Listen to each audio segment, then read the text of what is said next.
Bienvenidos a un nuevo capítulo de Vivimos.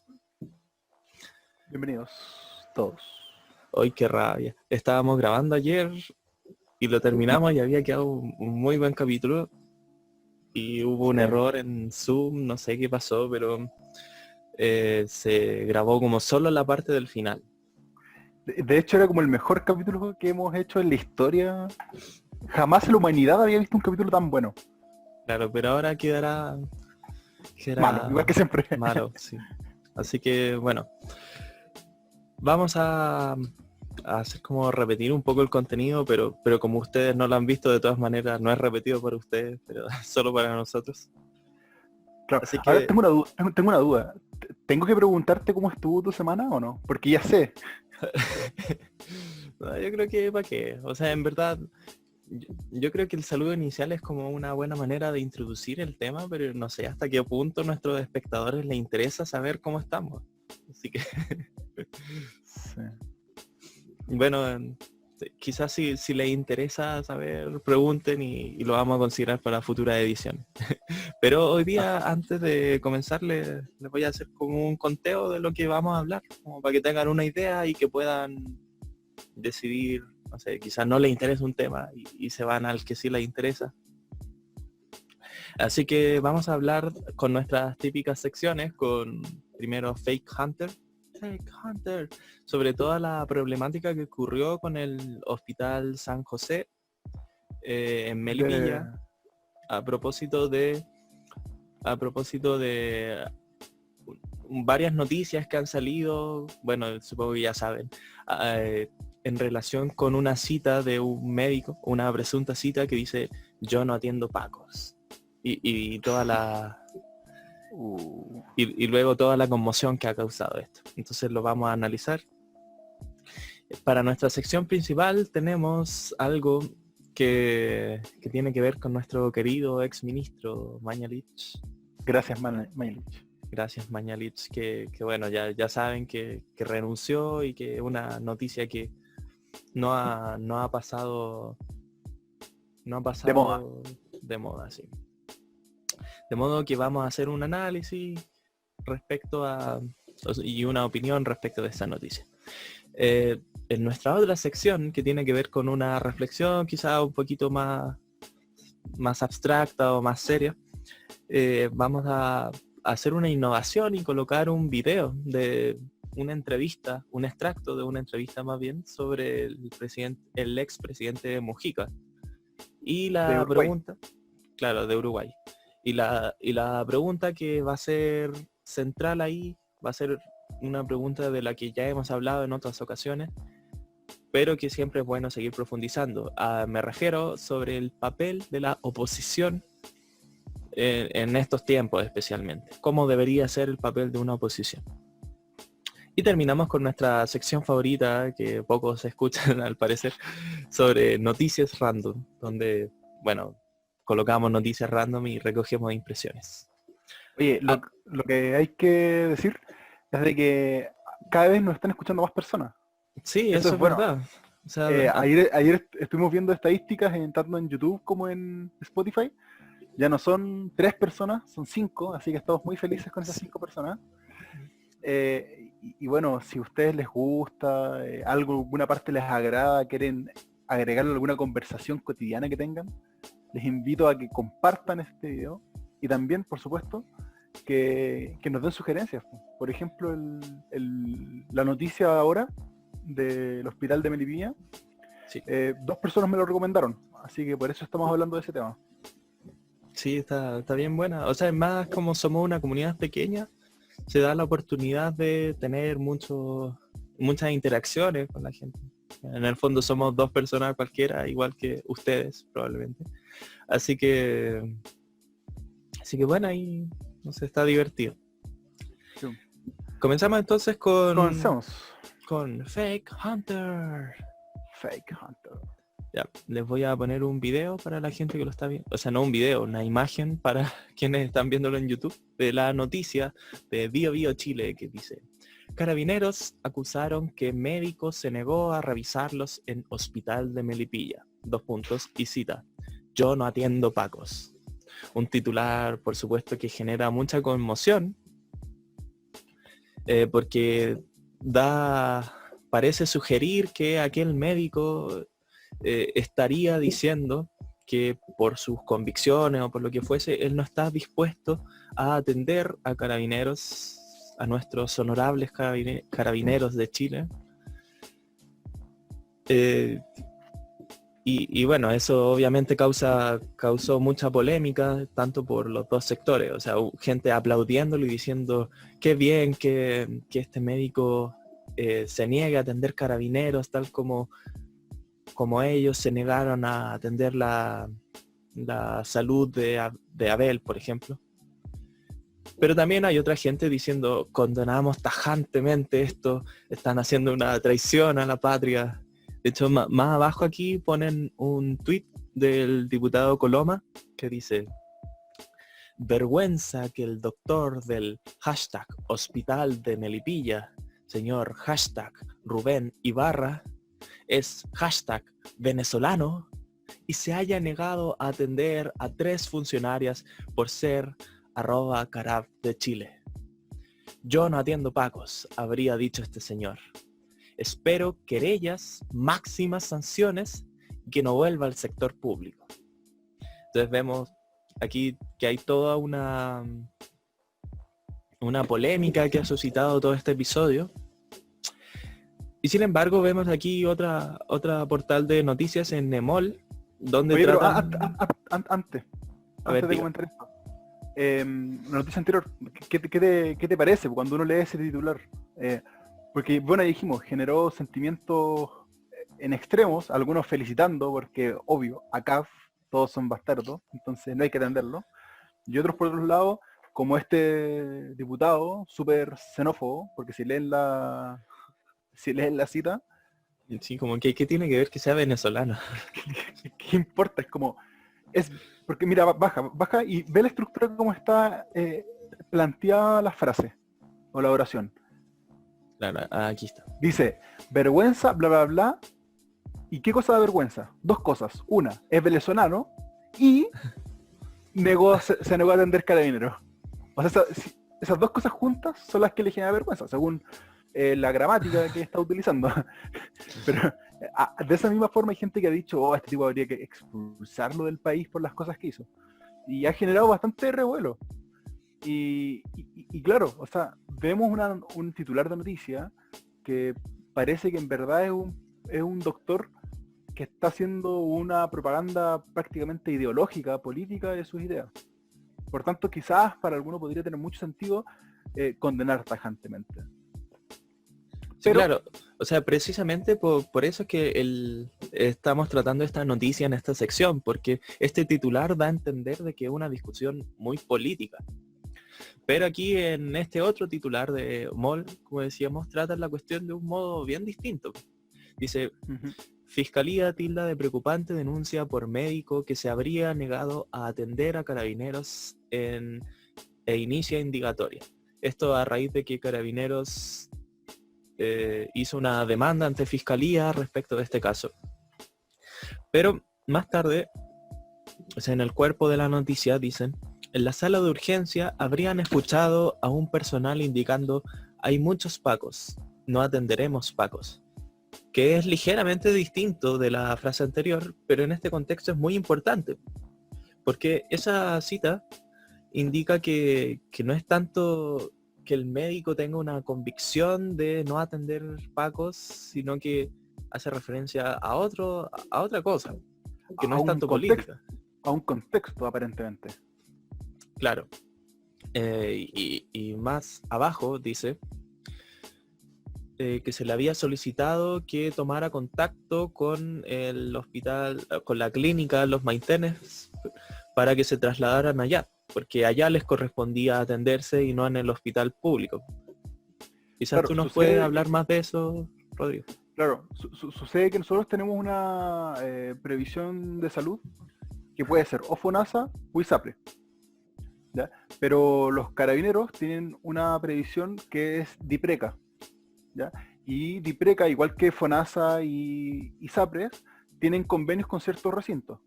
en el caso de Dipireka, no tiene convenio con los hospitales, o la mayoría de los hospitales, a menos que sean hospitales institucionales.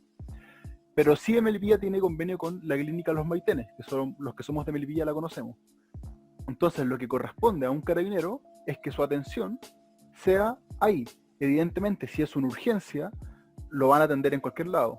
Pero aparentemente esto no era una urgencia, era más bien un procedimiento que sí podía ser realizado en otro lado, considerando la situación en que estamos. Estamos en una situación de pandemia, donde los recursos están al límite, sobre todo también en el sector público. Sabemos que del hospital de Melipilla es pésimo, y más encima estar consumiendo sus recursos para gente que se pueda atender en otro lado, creo que una decisión técnicamente óptima y adecuada sería pedirle a esa gente que se vaya a su recinto. Es decir, si yo tengo mi dinero, por ejemplo, y tengo un ISAPRE buena, y voy al hospital, bueno, quizás es un poco egoísta. ¿Por qué no voy a una clínica? Si tengo el dinero, tengo los medios. Claro, Creo y que además el sistema de salud también. Claro, creo que hace mucho sentido por una cosa de respeto al sistema, el respeto a los otros. Por tanto, ya esto deja de ser una cuestión ideológica, una cuestión política, y parece que la decisión del médico fue una decisión técnica. Sí, y de hecho en algunos tweets y otros hilos de noticias se ha enfatizado más este hecho. Si no me equivoco, el médico dijo que él no había dicho eso, sino que explicaba un poco lo mismo que tú estás diciendo. Y es por eso que calificamos esta noticia como engañosa o quizás imprecisa, porque da a entender que hay toda una discusión política donde en realidad no la hay. Y como dices tú, es una discusión más bien técnica. Claro, y por eso está muy bien lo que hizo el ministro París, el nuevo ministro, y lo que hizo Isquia, la presidenta del Colegio Médico, a pesar de que no me agrada mucho, pero hay que reconocer de que está bien al decir que, oye, esperemos de que la investigación se realice y luego emitamos un juicio. Es lo lógico que uno debería hacer siempre, no hacer juicios a diestra y siniestra. Claro, y bueno, eso, entonces, como conclusión, aunque después puede haber más comentarios, pero como conclusión para aprender de esta noticia, supongo que habría que decir, tengan cuidado con las noticias que parecen muy tendenciosas, porque es probable que haya alguna especie de deformación de la noticia para que ésta sea más atrayente. Porque lo que es indudable es que hizo mucho revuelo. Sí. Ahora, Leo, cuéntame, ¿qué hubieses dicho tú si no hubiese nada de esto técnico, solamente lo político? Si realmente el tipo fuese de una ideología que dijese, yo no atiendo a Paco, a CAF. Ya. tal como dije ayer, o sea, sigo pensando lo mismo. Que pienso que hay una confrontación en mí de dos ideas que están como combatiendo. Porque por un lado está toda esta idea de la objeción de conciencia. Porque claro, si es que él realmente dijese yo no atiendo pacos, significa que él considera, por el motivo que sea, que no es bueno que alguien atienda Paco, y en este caso él. Y en ese sentido, quizás podría considerarse una objeción de conciencia, que es algo que permite la sociedad en la que vivimos y que se aplica a muchos otros ámbitos, como hacer ciertos procedimientos de transfusiones de sangre a gente de cierta religión, o hacer aborto en el caso de alguien que sea pro vida. Entonces, eso por un lado, está el tema de la objeción de conciencia, pero por otro lado, y es por eso que digo que tengo ideas que no son armónicas, está el deber de un médico de salvaguardar la salud de la gente. Y que esto en el caso de una pandemia es especialmente importante. Porque sí, por un lado eres persona, pero también eres un profesional de la salud y tienes un deber de cuidar de la salud de la gente. Entonces tengo esas dos cosas conviviendo inarmónicamente en mí. ¿Y tú? Yo, por mi lado, condeno tajantemente. Si hubiese sido solamente algo ideológico, yo lo condeno, yo no lo justifico. Creo que hay casos que sí es justificable tener esta objeción de conciencia, pero para casos como estos, yo creo que no. Pero creo que algún día podríamos quizás en alguna sección hablar más en profundidad para no alargar tanto esta parte. Pero solo dar un dato freak, es que antiguamente los médicos para pandemias, históricamente, escapaban. ¿Sabían eso? ¿Sabías eso? No, yo no lo sabía. Los médicos huían de las ciudades con pandemia, porque obviamente no querían morir y al tener que atender gente estaban muy expuestos.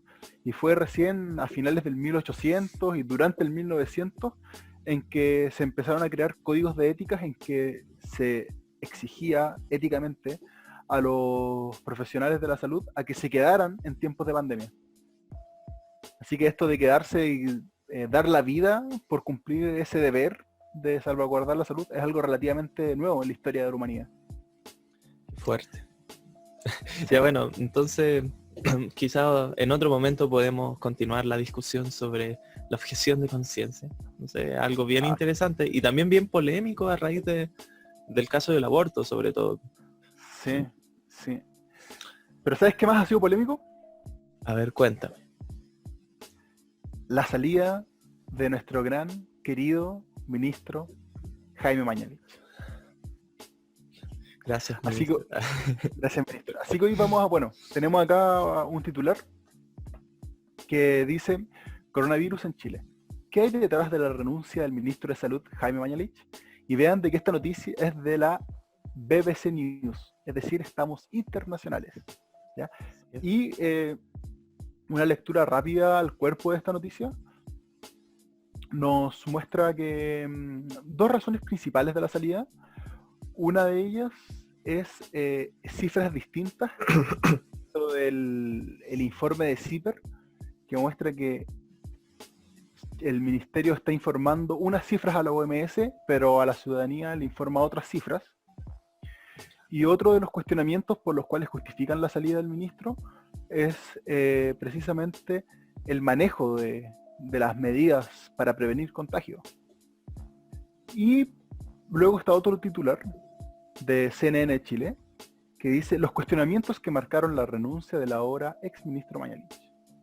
Y si uno comienza a bajar, va viendo distintos títulos o subtítulos que destacan distintos quizás errores o polémicas que causó el ministro. Por ejemplo, el término nueva normalidad. Un poco más abajo se habla de las cifras de fallecidos. También las cuarentenas dinámicas, el cuestionamiento que hay detrás de eso, la atención de salud y la última cama, todo lo que hay detrás de este dilema ético.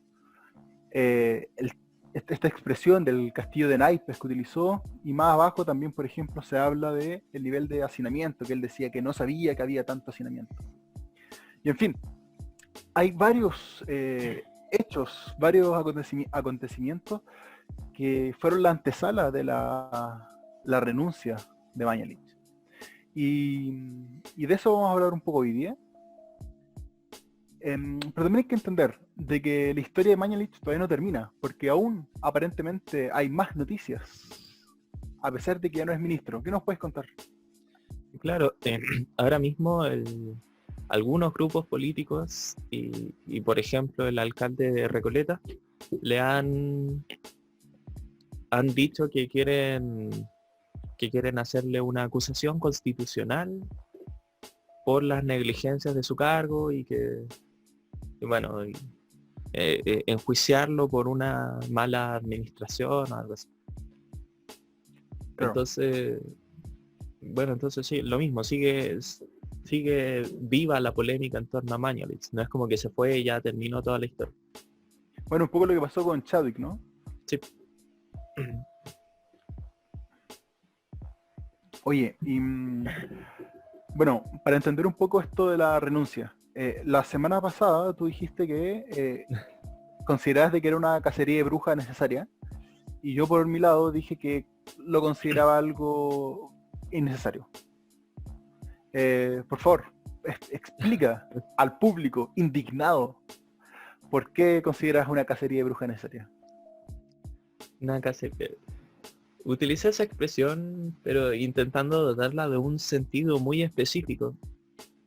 Es que no sé qué tan verídico es lo que estoy diciendo, pero yo creo que las casas de brujas en la antigüedad eran un recurso como para materializar a un enemigo y echarle la culpa de los problemas del pueblo y mediante la quema de estas brujas. Lo mismo es como el cordero en la religión judía. No sé si se sigue haciendo en verdad, pero esto de colocarle como los pecados al cordero y de esta manera como limpiar al pueblo.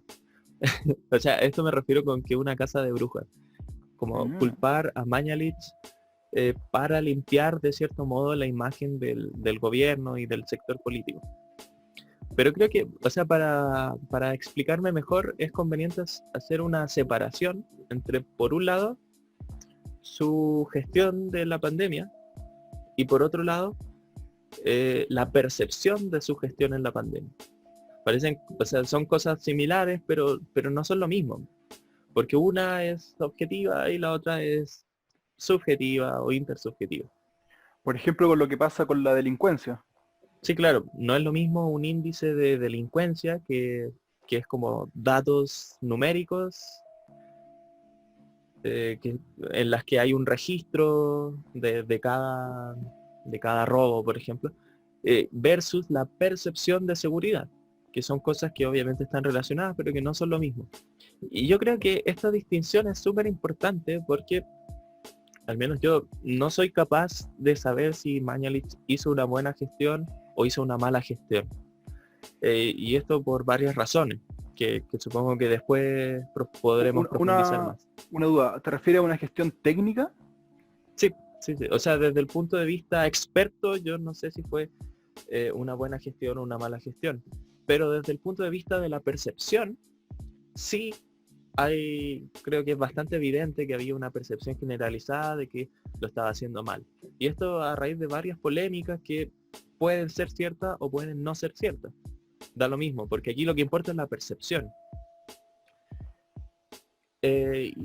Como por ejemplo toda esta polémica en torno a si tenía o no el título, o esta diferencia de que estaba engañando con el número de contagios, o en general la grave situación de Chile. Hoy día estaba leyendo que cada día estamos peor. Eso no es solo de hoy, sino de toda la semana. Creo que superamos a Italia. Sí, eso mismo estaba leyendo. Entonces, frente a esa percepción de que tenemos a un ministro inoperante, ¿qué es lo que pasa? Que la gente deja de tener confianza en el gobierno.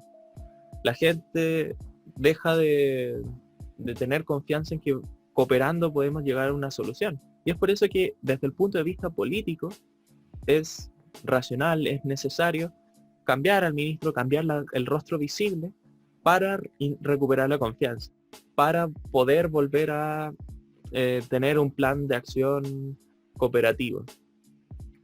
Porque si sigue el ministro, la gente va a llegar a un punto en el que ya no iba a cooperar en absoluto. Entonces por eso creo que es una casa de brujas necesaria.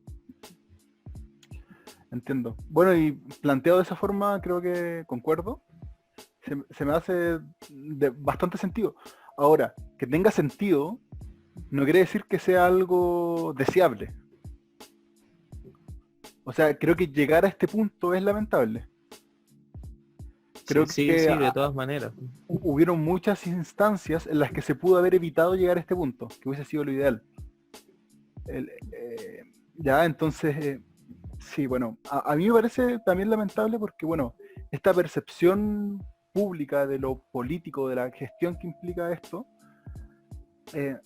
tiene mucho que ver de la relación que también tiene la oposición, ¿ya? Creo que cuando oposición y gobierno trabajan de manera constructiva, no deberían darse este tipo de situaciones. Claro. Pero espera, a mí, sí, por un lado reconozco que la oposición es muy importante y que ha estado basureando al gobierno una y otra vez, pero también es importante resaltar el pésimo manejo comunicacional del gobierno. Sí, no lo niego. Entonces, bueno, simplemente quería agregar eso. Sí, no estoy eximiendo de culpa al gobierno para nada. Sí, obviamente tiene, y creo que lo hemos comentado otras veces, de que los gobiernos de derecha, principalmente los gobiernos de Piñera, se han destacado por un pésimo manejo comunicacional. Y no solo ahora con la pandemia, sino que en general, históricamente, de Piñera 1, Piñera 2, siempre se ha destacado por eso. Em, pero ¿sabes qué? Yo creo que en estas situaciones la oposición debería hacer un esfuerzo. Y debería ser un poco más propositiva. ¿Ya? Quizás lo podemos hablar más adelante. Pero es súper distinto una oposición que te dice... oye, pero ¿cómo se le ocurre estar hablando de nueva normalidad? Esto es una pésima idea, pero miren, quiere que todo el mundo se muera, son un pésimo gobierno. Es súper distinto eso, que es la actitud que prácticamente tomó la oposición, a decir, le decimos a los ciudadanos que cuando el gobierno está diciendo nueva normalidad, se refiere a que, por ejemplo, las cosas ya no van a ser como antes. Implica que hay que tener un montón de cuidado, de que si usted puede evitar salir, no salga. Es decir, ¿cuál persona madura corrigiendo las palabras de un niño? Yo creo que ese debería haber sido el actuar de una oposición si considera de que el manejo comunicacional del gobierno es perjudicial. Corrigiendo, pero no criticando, corrigiendo. Sobre todo en esta situación de pandemia, nos digo siempre, en esta situación de pandemia. Claro. Y quizás es utópico, pero creo que es deseable. Sí, yo también creo que es deseable, aunque igual tengo mis comentarios, pero me los voy a reservar para después. Porque ahora mismo estamos analizando a nuestro ministro Mañalich. Y dije que iba a profundizar sobre el tema de que no podemos saber si su gestión fue buena o mala, pero no lo hicimos, así que quizás es buen momento de hacerlo ahora. Sí. La parte más técnica, las decisiones técnicas relacionadas al control de la pandemia, los datos y todo eso. Hay mucha gente que dice, oye, pero es obvio que lo ha hecho pésimo, es obvio que nos están engañando, es obvio de que llenan de obviedades este tema. Y yo les quiero decir, al menos de mi percepción, creo que hablar de obviedades en estos casos es súper arriesgado, súper imprudente y no corresponde. Por tanto, yo cuestiono a todos aquellos que se llaman expertos y hablan de obviedades en estos casos. Y un ejemplo concreto. Los dos principales puntos por los cuales se les criticó al ministro es por las medidas tomadas, si fueron a tiempo o no, de las pandemias dinámicas. Y el otro tema fue las cifras de los muertos, de que se estaba mintiendo a la población. Sobre el primer tema, se dice como que si las cuarentenas fueran el remedio mágico. Pero sabemos el caso de Perú, por ejemplo, que fue uno de los primeros países en que actuó más rápido y tomó estas medidas de cuarentena. Y de hecho, si considera de que Perú tiene una de las medidas más estrictas de, valga la redundancia, restricción de movimiento, es decir, cuarentenas más estrictas a nivel mundial. Pero vemos de que hoy por hoy Perú está peor que Chile. Y en su peor momento estuvo peor que en el peor momento de Chile. Es decir, pareciera que una cuarentena no te asegura, y una cuarentena muy estricta no te asegura buenos resultados. Y por otro lado, tenemos el caso de Uruguay. Uruguay tuvo cero días de cuarentena. No tuvo cuarentena. Y hoy por hoy es el mejor país de Latinoamérica en desempeño al momento de abordar la pandemia. Entonces, claro, igual lo mismo está del otro lado, no es como el sacar las cuarentenas es la solución, porque hay otros países como el mismo Estados Unidos que también está la escoba y... Sí, por supuesto. Entonces, o sea, me parece que el punto de lo que estás diciendo es que no podemos saber, no es tan fácil decir si las cuarentenas son o no la solución. Parece que depende de muchas más cosas. Claramente es absolutamente un problema no trivial, y trivializarlo con decir esto es obvio es bastante cuestionable. De hecho, The Economist, este medio importante internacional, determinó que Chile ha tenido una buena gestión. Entonces ahí uno nota de que, bueno, para algunos es evidentemente una mala gestión, para un medio se considera que ha sido una buena gestión. Decir a ciencia cierta ha sido bien, ha sido mal, es una imprudencia. Lo que no quiere decir que no podamos hacer evaluaciones, pero hay que tenerlo con precaución. Pero finalmente el futuro dirá qué acciones fueron mejor, pero insisto en que también es una cuestión súper parroquial, que esto quiere decir que depende un poco de las condiciones locales, porque cada país tiene su propia cultura y tiene también su propia configuración geográfica y su economía especializada. No es lo mismo vivir la pandemia en Europa que en América. Tienen climas distintos, tienen... Bueno, el más claro ejemplo es que ahora nosotros estamos en invierno y ellos están en verano. No es lo Claro. mismo. Eh, pero también tenemos economías distintas y Situación tenemos social. y tenemos una cultura distinta. A mí me parece que esa es la principal diferencia, por ejemplo, entre Uruguay y Chile. Mm, sí. Eh, entonces, bueno, el llamado, entre comillas, de mi parte es no nos creamos saberlo todo al respecto de esto y no hagamos juicios tan tajantes con tanta anticipación. En el futuro, quizás cuando termine esta pandemia, en 1 año, 2 años más, se va a poder decir, oye, sí, mira, estos países lo hicieron bien por esta y esta razón. Y por esta razón fracasaron, pero lo hicieron bien. O estos países lo hicieron súper mal, en fin, en el futuro. Y el siguiente punto que me gustaría tocar es sobre estas cifras que, según muchos, se mintió. Le mintieron a los chilenos de manera descarada. Pero ¿qué pasó? ¿Por qué CIPER descubrió unos datos que estaban, no sé, ocultos o cómo?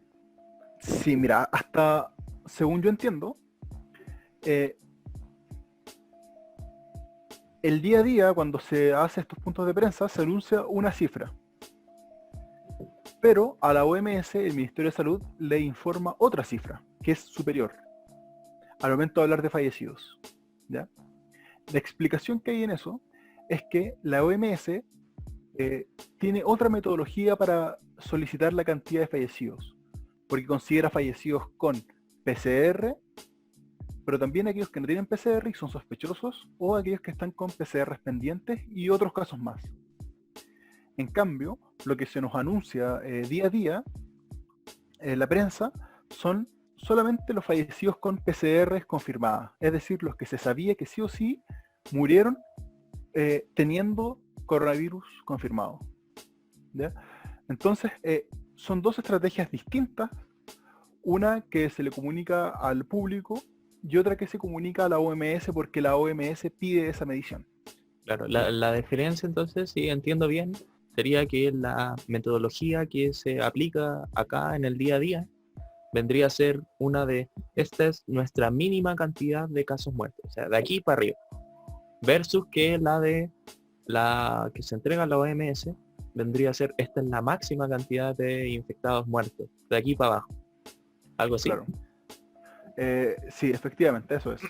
Y bueno, es curioso porque muchos expertos, científicos reclamaron, pero se me hace raro que un experto reclame con esto porque cualquiera de nosotros que ha trabajado alguna vez en el área un poco más académica sabe que todos estos indicadores tienen un detalle de cuál fue la metodología seguida para obtener los números.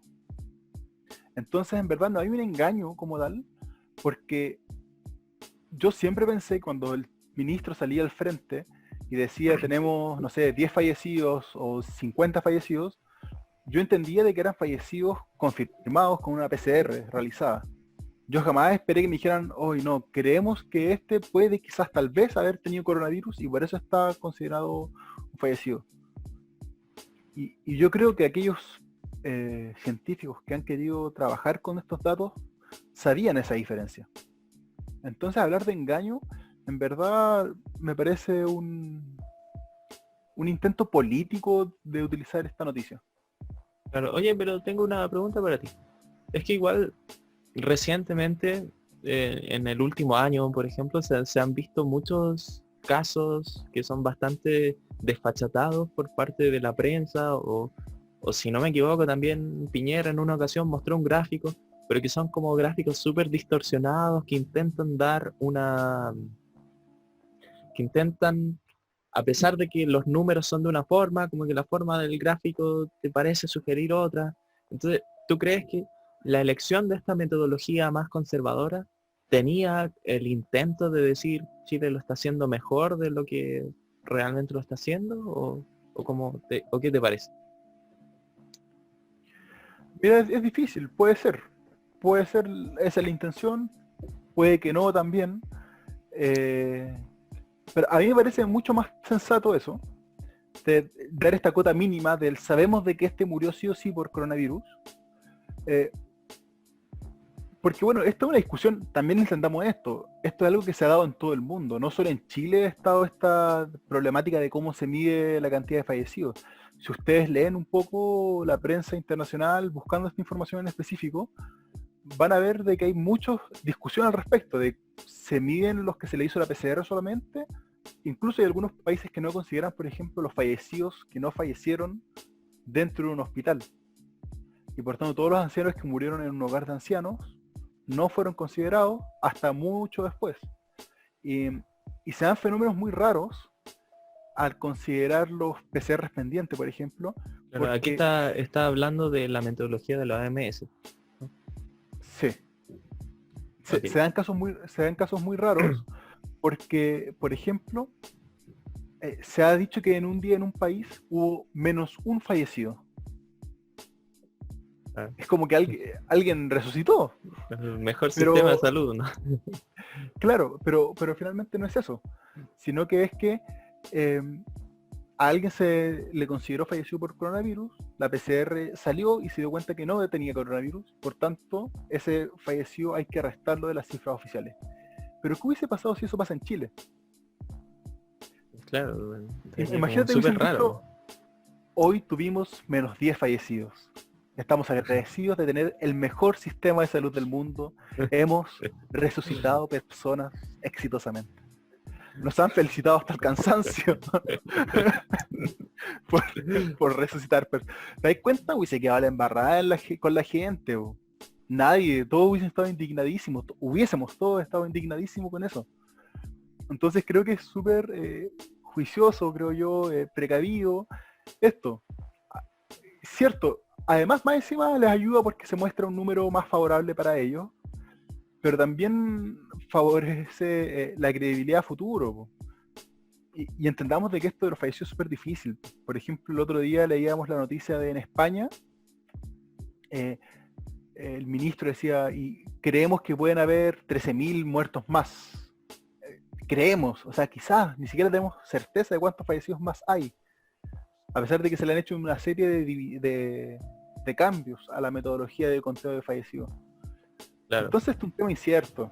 O sea, y a eso hay que sumarle también esas típicas como opiniones de Facebook, de señoras diciendo cosas como por ejemplo que no, a los muertos no se le está haciendo ningún PCR.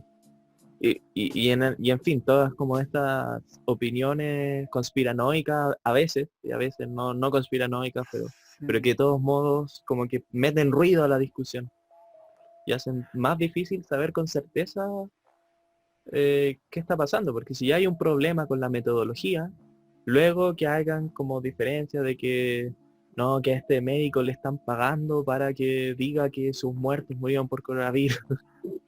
Como que todo eso hace más difícil como todo el tener una información fiable. Sí. Y por eso es tan preocupante cuando alguien dice algo tan taxativo, tan tajantemente. No, mintieron, no, engañaron, no, lo hicieron mal, nosotros teníamos razón, ellos estaban mal. Porque nos damos cuenta de que a nivel mundial, hasta el día de hoy nadie puede decir esto es así, como son las cosas. Porque hay incertidumbre. Claro. O sea, entonces, y en el fin lo que estamos diciendo es que por estas dos razones, o sea, ni en el tema de las cuarentenas, ni en el tema del conteo de muertos, hay certeza. Y entonces, yo al menos no me siento con la autoridad para decir si fue una buena gestión, si fue una mala gestión. Porque eso se basa en un contrafáctico y en una comparación en las que a veces no es posible. Ahora, lo que sí hay certeza es que la percepción estaba por el suelo, de que Mañalich no tenía ningún apoyo, y en ese sentido que lo hayan cambiado yo considero que es bueno, porque se da la oportunidad para limpiar la imagen, para que ahora los sectores políticos vayan a cooperar. Sí, y claro, parece una estrategia razonable, pero esa estrategia tiene que estar acompañada de cambios reales. O sea, no sirve de nada cambiar la cara para seguir haciendo todo igual. Hay que entender de que evidentemente las cosas también tienen que cambiar, las cosas que se han hecho mal. Eh, Incluso lo comunicacional. De hecho, hemos notado un tono diferente en este ministro París, que dicho sea de paso, me parece el apellido más nefasto que puede haber tenido un ministro de salud. París. Sí, Yo o sea, insisto en este meme que vi de París en París, París con París en París de París, que era el ministro París con otro tipo que también tenía apellido París, en un local de tienda París en la ciudad de París. claro, se presta para muchas confusiones. Imagínense también, el titular hubiese dicho, París, 2 puntos. Tenemos el mejor sistema de salud del mundo. Uno no sabría si está diciendo que Chile tiene el mejor sistema de salud del mundo o si la ciudad de París, que podría ser muy razonable, que sí tenga el mejor sistema de salud del mundo. Como que todos estos memes que se hicieron ya no tendrían mucho sentido porque nos dejarían confundidos. Entonces, Es verdad. rechazo rotundamente el apellido de nuestro ministro. Que se cambie el nombre, dice. Sí. Esa es mi propuesta para el gobierno. A mí me causa gracia porque tiene la voz muy parecida a un profe que tuve una vez. Entonces cuando habla no puedo sino imaginarme ese profe. Y me causa gracia porque ese profe es como gracioso. Entonces, en verdad el ministro no tiene nada que ver, pero me causa gracia por esa tontera. Pero volviendo al tema, considero cierto lo que estoy diciendo, esto de que no es necesario solo el cambio, sino que es importante hacer un esfuerzo para cooperar. Porque a pesar de que no sepamos si es que cuál es la solución correcta en estos tiempos donde nadie sabe muy bien qué está pasando, hay una cosa que sí creo que está súper clara, que un país que no coopera se va a la ruina. Mientras que un país que sí coopera tiene eh, más posibilidades de perseguir, de minimizar el impacto, entonces, de que haya el mejor número posible de situaciones buenas. No sé cómo decirlo, pero creo que se entiende. Sí. Em, y oye, una pregunta. Dime. Es difícil a veces, no sé si tú has hecho el trabajo de mentalizarte qué significa ser ministro, lo, lo difícil, complejo que debe ser esta tarea. Claro. O sea, como mínimo recibir eh, o sea, críticas pesadas, insultos por cada acción que hagáis, porque nunca le puedes dar el gusto a todos. Sí, sí, pero yo pienso más el nivel de la dificultad profesional, la dificultad técnica. Y ojo, yo no estoy diciendo esto para que, ay, por favor, entendamos al presidente, entendamos a los ministros, no los critiquemos. No estoy diciendo eso, estoy diciendo que sí, uno puede criticar, uno puede tener su opinión al respecto, pero sí, también uno puede ser empático. Y uno puede ser empático también criticando, creo. Sí, sí uno puede. Sí, sí, pero de Y, todas maneras un ministro tiene que tener cuero de chancho, porque si no... sí, no, obvio, obvio. Pero muchas veces yo me pienso en eso y no solamente por el ministro Mañalich o el ministro que sea en este caso de pandemia, sino que en general pienso qué difícil debe ser ser un ministro. O sea, no sé si tú has estado a cargo de algún proyecto grande o de alguna organización grande. Claro. Son en verdad esfuerzos súper agotadores, complejos, estresantes. Entonces, difícil la cosa. Es difícil, pero igual hay que considerar que también hay todo un equipo de trabajo. O sea, en verdad no estoy del todo seguro de esto, pero lo más seguro es que no esté una sola persona planificando la salud de todos los chilenos, sino que haya un consejo de expertos y de distintas figuras públicas que coordinen todo esto respecto a la pandemia. Y que de hecho la salida de Mañalich no vendría a significar como que ya no está metido, porque de todas maneras sigue en ese equipo. O sea, al menos a mí me parece razonable que así sea. Y que hicieron como un enroque de figuras públicas, simplemente. Sí, claro, o sea, posiblemente París ya tenía ciertas nociones de lo que estaba pasando, no quiero decir a nivel ciudadano, sino que a nivel más técnico y político de cómo estaba funcionando todo el asunto, y entonces no llegó en la nada. Ahora, ¿qué pasaría, por ejemplo, si es que se hace un borrón y cuenta nueva? Podrían pasar muchas cosas. O sea, eh, como despedir a todo el equipo de salud. Podría ser que justo hubiese otro equipo de la oposición, quizá, o de quien sea, que ya esté preparado para afrontar la crisis y que podría ser un desempeño mejor o un desempeño peor, aunque de todas maneras es importante considerar que habría un periodo en el que serían inoperantes seguramente, o sea, ajustándose Sí, un poco al sí, sistema. pues, yo en gestión de proyectos en la universidad aprendí que un gran problema dentro de los proyectos es ingresar nuevos recursos humanos, como se les llama, o nuevos miembros. Porque justamente está este problema de capacitarlos lo suficiente para que estén al nivel y comprendan qué está pasando. Entonces lo mismo pasa yo creo en este caso, cuando se llega al ministerio. Hay un gran desgaste porque se requiere recurso, tiempo para poder ponerse al día. Entonces, Claro. eh, A sí, por ejemplo, propósito, a no, dale. propósito de la burocracia, también hay como un correlato de eso que estáis diciendo. De Weber, Max Weber decía como un poco esto, que planteaba como un modelo burocrático que era jerárquico para que los nuevos como que vayan aprendiendo como de a poco y se vayan capacitando. Pero el hacer un borrón y cuenta nueva entonces sería de acuerdo con él como malo. Ya, pero eso Sí, era. sí. Y bueno, yo creo que también por eso cuando se cambia de presidente, después de las elecciones pasa tanto tiempo, porque se le da un tiempo para que obviamente se vayan interiorizando. Claro, que se vayan como formando los equipos de trabajo que luego van a estar trabajando. Claro. Y bueno, eso, creo que ya nos alargamos. Sí, una última cosa. También lo que podría pasar es que si hay como borrón y cuenta nueva y no hay ningún equipo preparado, siquiera conformado, eso sí sería una catástrofe. O sea, Sí, quedaríamos como en la nada nada. y si estamos en la nada, entonces cada quien hace lo que quiere y bueno, pero en fin, así con el Mañalich, con nuestro gracias ministro.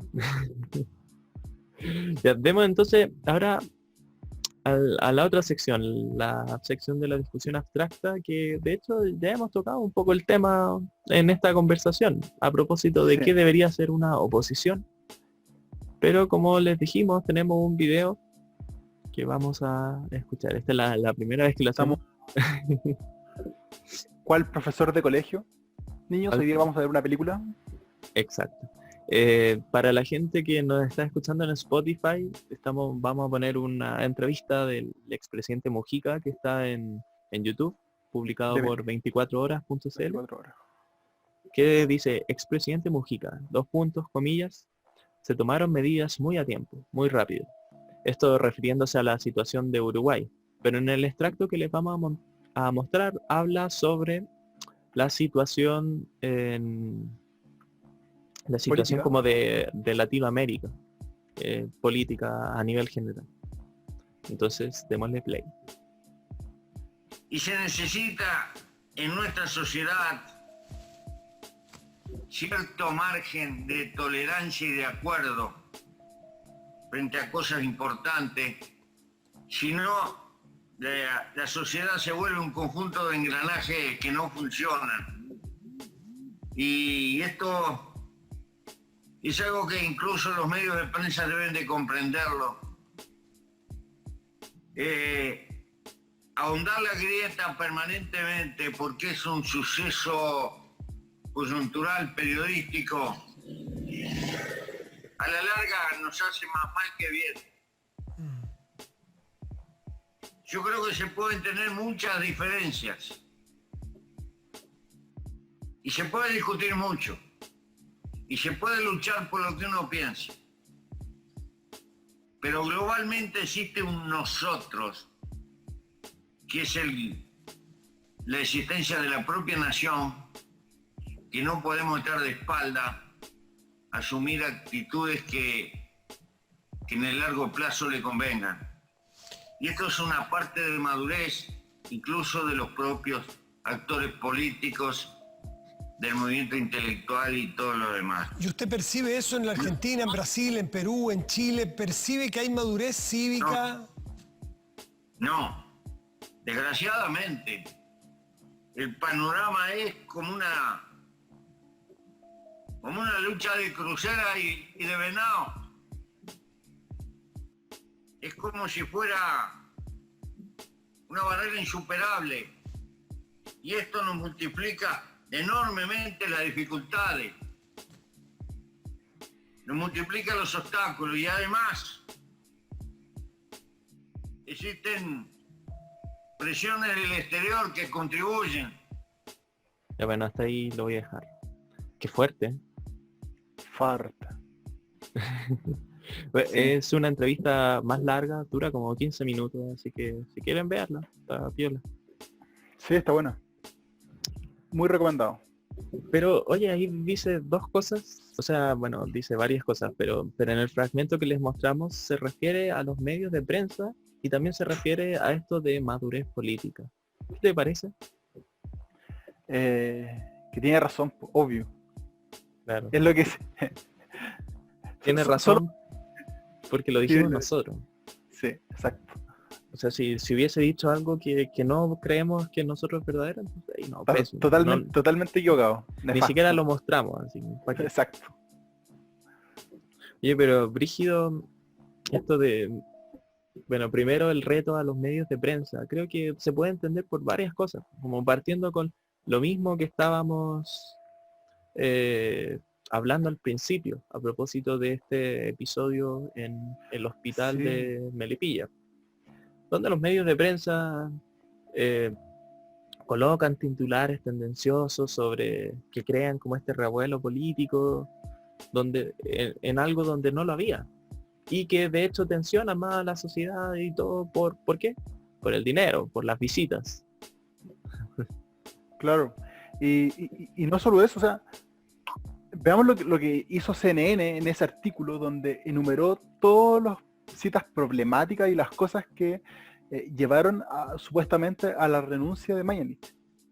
O sea, un artículo completo destacando todas las cosas malas de lo pésimo, terrible, feo, tonto que fue la gestión de Mañalich. ¿Realmente eso suma en esta situación de emergencia que está el país? ¿Realmente sirve, apoya? Claro, hace un rato tú estabas diciendo que una oposición tenía que ser propositiva, tenía que corregir en vez de simplemente negar. ¿Crees Sí. que eso aplica a este caso también?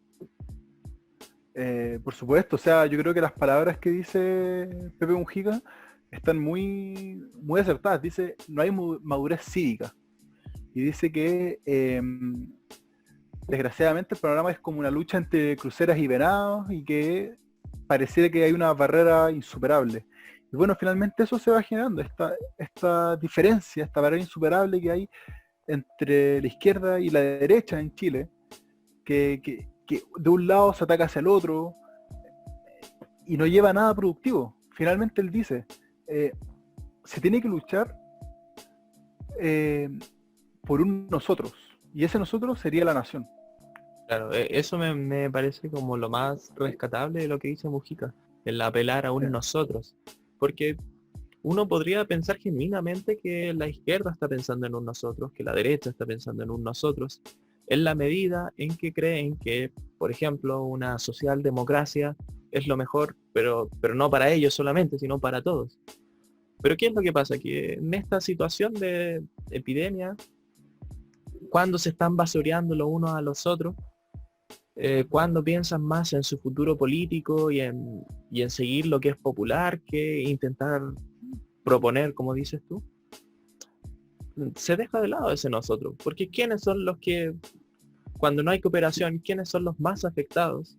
Somos, de hecho, nosotros, todo el país, porque si no hay cooperación, entonces la situación se pone peor.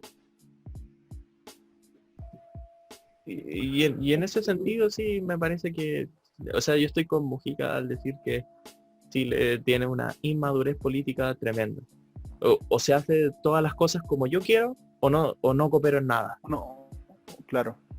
Y bueno, justamente eso es contrario, creo, al rol que debería tener la oposición. ¿Ya? Yo insisto, esto no quiere decir de que el gobierno lo esté haciendo bien, pero creo que la oposición tiene que hacer las cosas bien a pesar del gobierno. ¿Ya? Entonces no es requisito que el gobierno haga las cosas bien para que la oposición busque que las cosas se hagan bien. Que tire la primera piedra. Claro. Y creo que ese debería ser el objetivo ya, veo que alguien lo está haciendo mal. Bueno, guío las cosas para que se haga como yo creo que está bien. Pero no eso implica criticar, destruir, porque no suma. Claro. El otro día a una diputada, creo, de RD, le llegó una caja de alimentos. Y evidentemente ella como diputada no necesita esa caja de alimentos. Creo que ella vive en La Reina. Y ella criticó así como, no sé, y ni siquiera me dejaron devolver la caja y cosas así. Bueno, eso a mí no me parece propositivo. Eso me parece una actitud de aprovechamiento político para criticar al gobierno. ¿Qué hubiese hecho yo como alguien que quisiera tener un rol político propositivo? Bueno, digo, miren, a toda la gente, al igual que yo, que recibe una caja y que no necesite, le recomiendo que, por ejemplo, se acerque al presidente de su junta de vecinos y le diga que tiene una caja a disposición. O busque dentro de sus contactos alguna familia que necesite esta caja. Y ahí haces dos cosas de una. Primero, criticas al gobierno, porque, oye, me llegó una caja que no necesito. Pero no es una crítica destructiva, sino que estás dando a conocer un hecho. Y segundo, estás dando una propuesta que sirve a la gente. Claro, qué fuerte eso. Ahora igual quizás esto se va un poco del tema, pero a propósito de las cajas de alimentos, creo que no se reparten tanto a familias en específico, sino como a las poblaciones. Sí. Así que no es como que se la hayan enviado a ella por ser ella, sino por vivir Por en el un lugar sector. donde a todos les dieron. Claro, pero según ella su sector parece que no necesita. De hecho el otro día leía un portal que decía como, aquí podemos ver imágenes de cómo reparten cajas en La Reina. Y como da a entender de, mire lo nefasto que es repartir cajas en La Reina. Y claro, se veían casas súper bonitas, con autos afuera, pero uno ve caras pero no ve corazones. Pues quizás por afuera son casas súper bonitas, con auto y todo, pero quizás la familia está en la ruina, pues, y esas cosas pasan. Hay gente que está súper mal económicamente y que bueno, quizás está en proceso de vender su auto, proceso de vender su casa, no sé, uno nunca sabe. Uno puede tener el derecho de andar juzgando a la gente por lo que uno cree que tiene. Claro.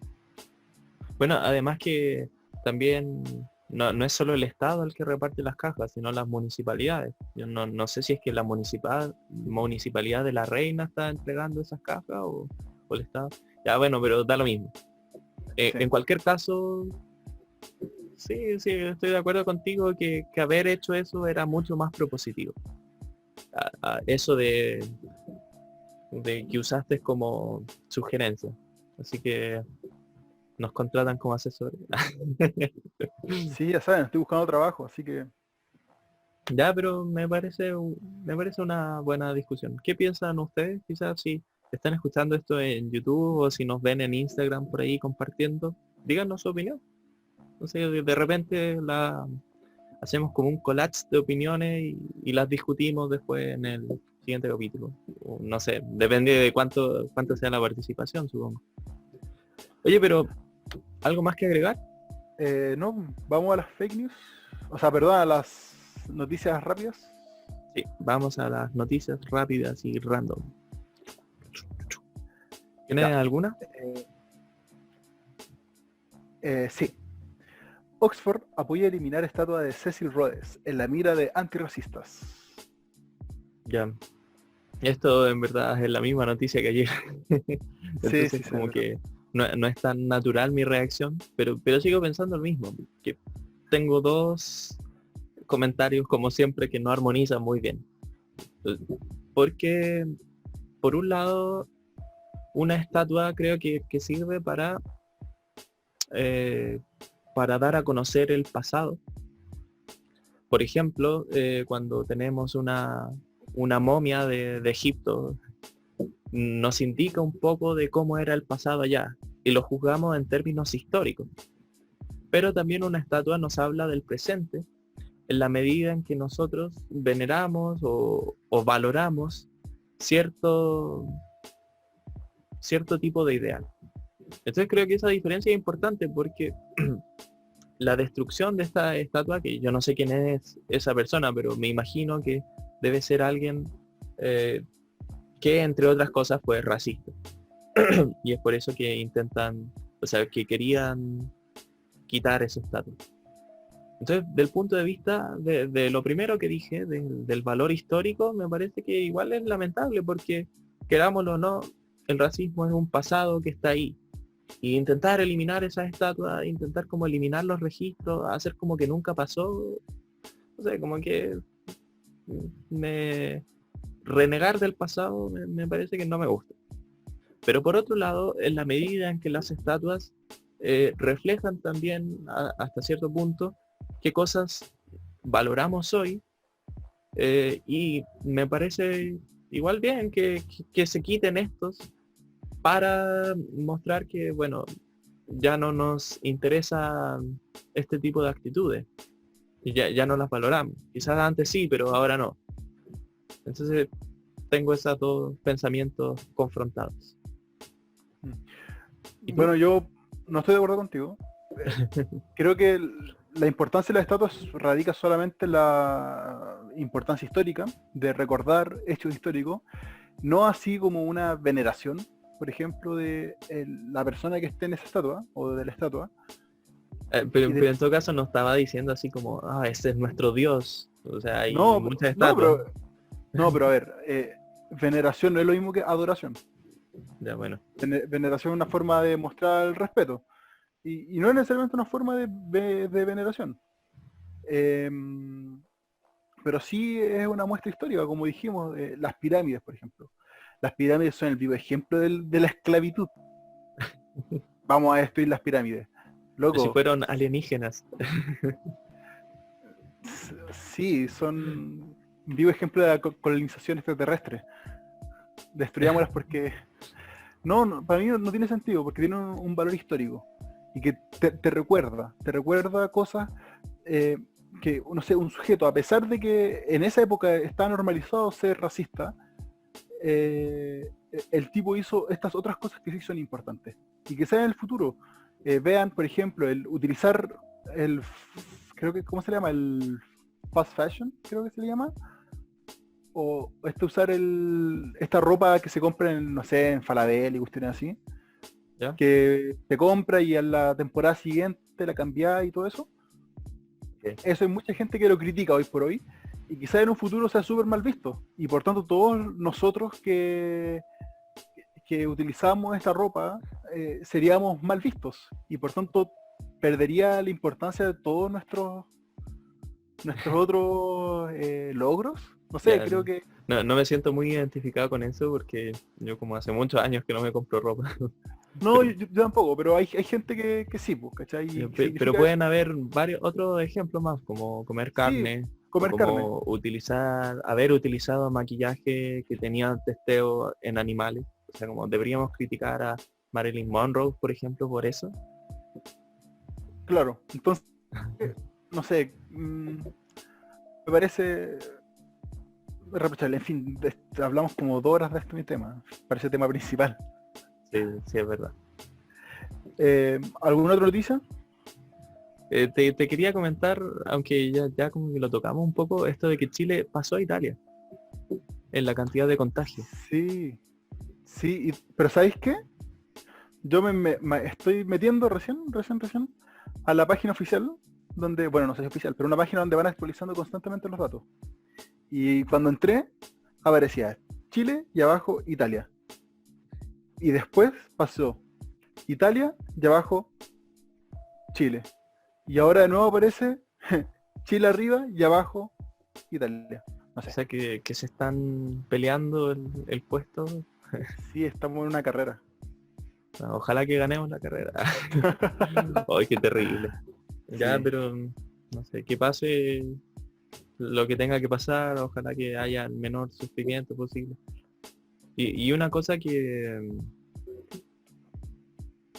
creo que en Chile no ha pasado como pasó en Italia, hasta el momento, afortunadamente, es este colapso del sistema de salud en el que la cifra de muertos aumenta caleta. No tenemos Sí, tantos porque muertos como Italia. Y hemos estado ojalá al que siga borde. siendo así. Hemos estado al borde del colapso. Pero no en el colapso como tal. Claro.